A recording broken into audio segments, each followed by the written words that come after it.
Fellow citizens, on the eve of stepping down from office, I am overwhelmed by a deep sense of gratitude for the people of India, their elected representatives, and the political parties for the trust and confidence they reposed in me. I am humbled by their kindness and affection. I have received much more from the country than I have given. For that, I will remain ever indebted to the people of India. I congratulate and extend a warm welcome to Sri Ramnath Kovind, the President-to-be, and wish him success and happiness in the years to come. Fellow citizens, our founding fathers, with the adoption of Constitution, set in motion powerful forces that liberated us from the stranglehold of inequity in gender, caste, and community, along with other fetters that had tied us for too long. It inspired a social and cultural evolution which put Indian society on the track to modernity. A modern nation is built on some essential fundamentals: democracy or equal rights for every citizen, secularism or equal freedom to every faith, equality of every region, and economic equity. For development to be real, the poorest of the land must feel that they are a part of the nation's narratives. Fellow citizens, 5 years ago, when I took the oath of office of the President of the Republic, I promised to preserve, protect, and defend our Constitution, not just in word, but also in spirit. Each day of these 5 years, I was conscious of my responsibility. I learned from my travels across the length and breadth of the country. I learned from my conversations with young and bright minds in college and universities, scientists, innovators, scholars, jurists, authors, artists, and leaders from across the spectrum. These interactions kept me focused and inspired. I strove hard. How successful I was in discharging my responsibilities will be judged over the time by the critical lens of history. Fellow citizens, as one advances in years, so does one's propensity to sermonize. But I have no sermon to make. For the past 50 years of my public life, my sacred text has been the Constitution of India, my temple has been the Parliament of India, and my passion has been the service of the people for India. I want to share with you some truths that I have internalized in this period. The soul of India resides in pluralism and tolerance. India is not just a geographical entity. It carries a history of ideas, philosophy, intellect, industrial genius, craft, innovation, and experience.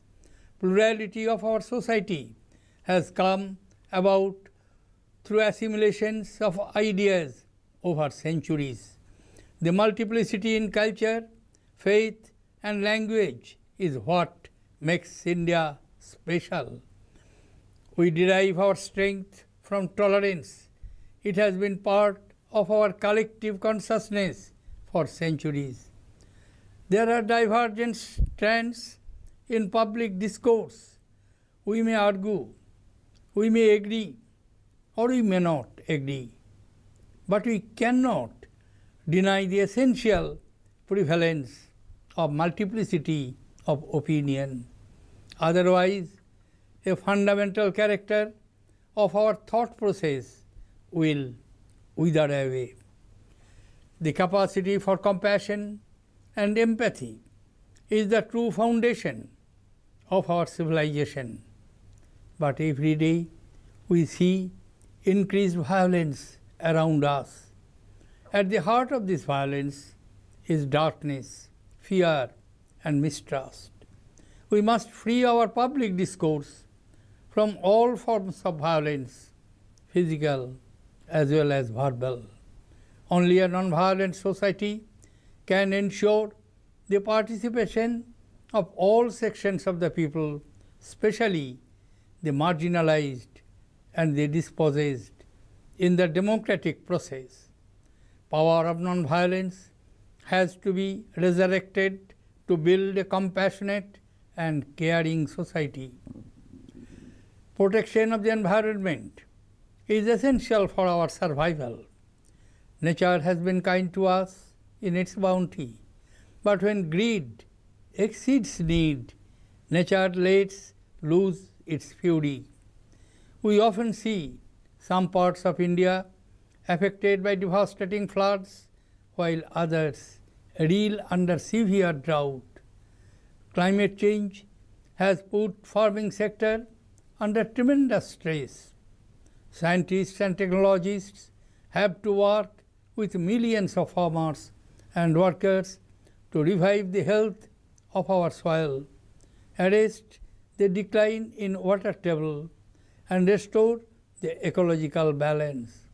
We all have to act together now, for the future may not give us another chance.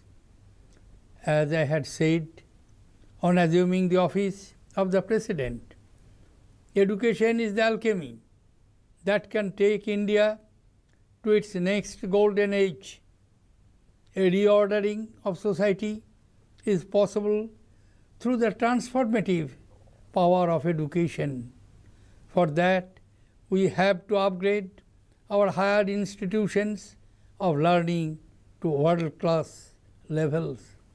Our education system must accept disruption as a norm and prepare our students to manage and build upon the disruptions. Our universities should not be a place for note memorizing, but an assembly of inquisitive minds. Creative thinking, innovative and scientific temper have to be promoted in our institutions of higher learning. It calls for application of logic through discussion, argument, and analysis. These qualities have to be cultivated, and autonomy of mind has to be encouraged. For us, creation an inclusive society has to be an article of faith.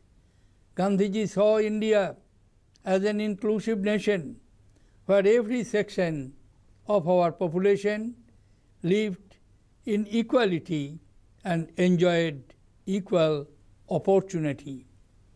He wanted our people to move forward unitedly in ever-widening thought and action. Financial inclusion is at the core of an equitable society. We must empower the poorest of the poor and ensure that the fruits of our policies reach the last person in the line. To lead healthy, happy, and productive lives is the basic right of our citizens. Happiness is fundamental to the human experience of life. Happiness is equally the outcome of economic and non-economic parameters. The quest for happiness is closely tied to the quest for sustainable development, which is the combination of human well-being, social inclusion, and environmental stability. Eradication of poverty would provide a strong boost to happiness. A sustainable environment would prevent damage to the planetary resources. Social inclusion would ensure access to the fruits of progress to all. Good governance would provide the ability to people to shape their own lives through transparent, accountable, and participatory political institutions. Fellow citizens, during my 5 years in Rashtrapati Bhavan, we tried to build a human and happy township. We found happiness that is associated with joy and pride, smiling and laughter, good health, feeling of safety and positive actions. We learned to wear a smile always, to laugh at life, to connect with nature and get involved with the community. And then we extended our experience to a few villages in the neighborhood. The journey continues. Fellow citizens, as I get ready to leave, let me repeat what I said in my first address to the nation on the eve of Independence Day 2012. Words cannot adequately express my gratitude to the people and their representatives for the honor of this high office, even as I am deeply conscious of the fact that the highest honor in our democracy does not lie in any office, but in being a citizen of India, our motherland. We are all equal children before our mother, and India asks each one of us, in whatever role we play in the complex drama of nation building, to do our duty with integrity, commitment, and unflinching loyalty to the values enshrined in our Constitution. When I speak to you tomorrow, it will not be as the President, but as a citizen, a pilgrim like all of you in India's onward march towards glory. Thank you. Jai Hind.